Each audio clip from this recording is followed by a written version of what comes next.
It's time now for a look latest in local sports and sports. The high school football team hosts Statesboro Blue Devils this Friday night at JC Stadium. Blue Devils coached by Jeff Kaiser, who's in his sixth year at Statesboro. They return 7 starters on offense and 6 on defense from a team that went 5-5 a year ago. Our coverage begins tomorrow night with the Wayne County Coaches Show. Here's a portion of the show in which Coach J-Bo Shaw says there's a lot of respect for Coach Kaiser and the Statesboro program.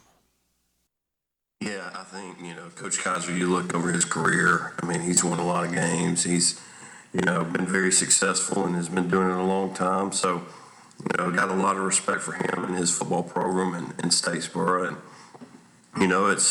it's going to be a great test for us, going up and playing a higher classification school. And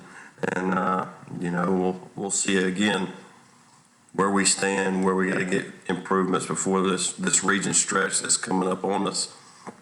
It should be a great matchup, and like I said Tuesday night, just got a lot of respect for Coach Kaiser, his staff, and football program, and it's going to be a hard-fought game. That two teams that believe in kind of the same thing as far as being physical, playing good defense, and trying to be explosive on offense. Again, you can hear all Coach Shaw's comments tomorrow night on the Wayne County Coach Show. Airs at 6:30, leads into our pregame show from the stadium at 7, kickoff at 7:30. Jackets entered the game at 2-1, looked to improve to 3-1 on Friday night. Tickets on sale at the school today between 11:30 and 1. Tickets on sale all this week at Sheffield's Trophies and Sports Shop. They'll have a few tickets at the gate on Friday night as well. Other games in high school football Friday: Appling hosts Moore Haven at Florida, Pierce County at Charlton, Long County at Groves. Ware has the night off. Richmond Hill hosts New Hampstead. Coffee hosts Salem, and Brunswick hosts the Islands.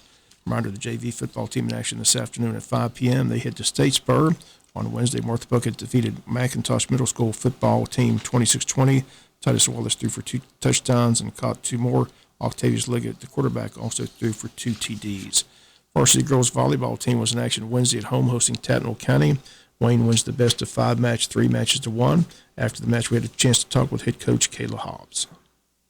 Coach Kayla Hobbs, after a nice win with the volleyball team, good crowd on hand, and a lot of excitement. Yes, sir. We came out kind of rough. We've had a rough time starting out with our games, and kind of stresses me out a little bit how we've been starting out. But they ended up pulling it together. We played a best-of-5 tonight. It's the first time that we've done that. We usually play a best-of-3, but we had a cancellation late, so we ended up deciding we'd play a best-of-5. And luckily, we were able to get it together towards the end and finish the game pretty strong. Well, you've been reporting all the scores. The team's been doing pretty well. Yes, sir. We lost the very first match of the season to Pierce County, and we will see them again tomorrow. So after that, we kind of went on a little bit of a run. We went up and played region games with New Hampstead, Burke County, and West Lawrence. So volleyball's area. So West Lawrence is in there with us, and we were able to beat West Lawrence and Burke, and both of them have pretty decent teams. And New Hampstead actually beat us. They went undefeated that day, but I do think that's a team that we can get in the end. We played Southeast Bullock. They beat us too. Like I said earlier, we've struggled coming out those first games, and we went up there for the region games. New Hampstead was first, and we kind of took us a little bit of time to get warmed up. The same thing with Southeast Bullock. So I'm hoping when we see those two teams again, we'll be a little bit more prepared, and I think it'll be a different outcome. And then Islands is pretty good. They have 2 Division I volleyball players. One's going to Syracuse, one's going to Georgia. Kind of just a bad draw with them, but anything can happen when you get in the tournament. So I'm hoping we're going to get a good seeding to get into the tournament, and then stranger things have happened to upset the number 1 team. So I'm hoping that we can get in there and make something work with that. We're watching the match today, and good teamwork. Looks like they're working well as a team. Yeah, we have a great group of girls. They work hard every day.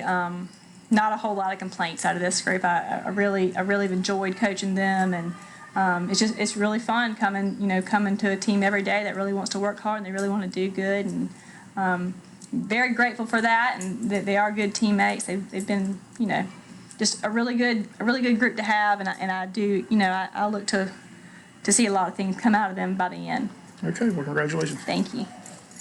And once again, those comments at head volleyball coach Kayla Hobbs. Again, the girls won yesterday over Tattnall 3-1. Girls back in action at home today, hosting both Appling and Pierce. Those matches get underway at 4, 5, and 6 at the Benny Ratliff Arena Also in action today, the cross-country team has another race. They're on the road at a big race at Jeff Davis, South Georgia Championship race. That race gets underway at 6 p.m. over in Jeff Davis. We've got varsity girls softball today as Lady Jackets host Richmond Hill in a non-region game at 5:30. Lady Jackets are currently 12-1, 3-0 in region play, ranked 4th in the state in Class 4A, and are looking for win number 13 in a row. And our coverage begins at 5:20 this afternoon here on Big Dog Country, FM 105.5. Braves have the day off, but will be back at home in Atlanta Friday through Sunday, hosting the Philadelphia Phillies. Braves in the 8-game West swing at 4-4. They lost Wednesday to the Giants by a score of 4-1. Mets also lost yesterday to the Cubs 6-3, so the Mets' lead heading into today's action is just a half a game. Two teams again meet in Atlanta for the 3-game set, September 30th through October 2nd.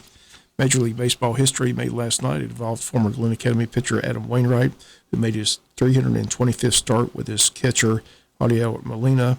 That broke the record of 324, which was held by former Detroit pitcher Mickey Lolich and his catcher Bill Freehan. Wainwright and Molina received a standing ovation from the crowd in St. Louis. Titles with the number 325 handed out to the fans before the game. Cardinals lead the NL Central by 8 games, and Wainwright and the Cardinals once again will be in the NL playoffs. And again, Wainwright in his 15th season with the St. Louis Cardinals this year. College schedule this weekend. Georgia takes the number 1 ranking into Columbia, South Carolina, take on the SEC opponent South Carolina. That's a 12 noon kickoff. Georgia Southern action at UAB here on Big Dog Country, FM 105.5. That's a 3:30 kickoff this Saturday, and Georgia Tech on AM 1370. The Jackets host Lane Kiffin and Ole Miss. That's also a 3:30 kickoff Saturday afternoon. So other college games: Oklahoma at Nebraska, BYU at Oregon, UL Monroe at Alabama, Miami at Texas A&M, Louisiana Tech at Clemson, South Florida at Florida, and Mississippi State is at LSU, Akron at Tennessee. NFL football tonight: the LA Chargers at Kansas City. On Sunday, the Jaguars are at home hosting Indianapolis at 1 p.m. Falcons are in Los Angeles to play Matthew Stafford and the Rams. That kickoff on Big Dog Country FM 105 Sunday at 4:05. And that's going to do it for latest in local sports.